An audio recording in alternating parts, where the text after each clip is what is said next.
15 মিনিটের মধ্যেই গৌরাঙ্গ প্রভুর 4 বিঘা জমি ধান রোপণ নাকড়াকোন্দায়। বীরভূম জেলার খয়রাশোল ব্লকের নাকড়াকোন্দা গ্রামে গৌরাঙ্গ প্রভুর 4 বিঘা জমি রয়েছে।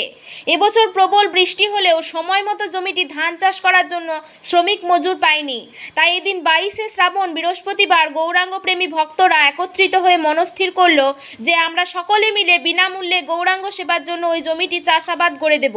সেই মতো এদিন 160 জন গৌরাঙ্গ প্রেমী ভক্তরা গৌর গুণগান গাইতে গাইতে 15 থেকে 20 মিনিটের মধ্যেই ওই জমির বীজ তোলা ও রোপণের কাজ সম্পূর্ণ করে। এই মহতি কাজে গ্রামবাসীরা খুব আনন্দিত ও খুশি। সর্বশেষে সকলকেই মুড়ি ঘুগনি মিষ্টি খাওয়ানো হয়। খয়রাশোল থেকে বিশ্বজিৎ ঘোষের রিপোর্ট।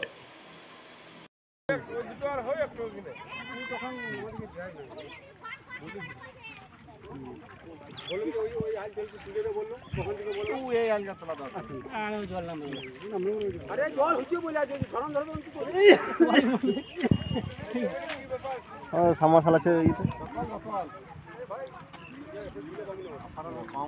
এই ক্যামেরা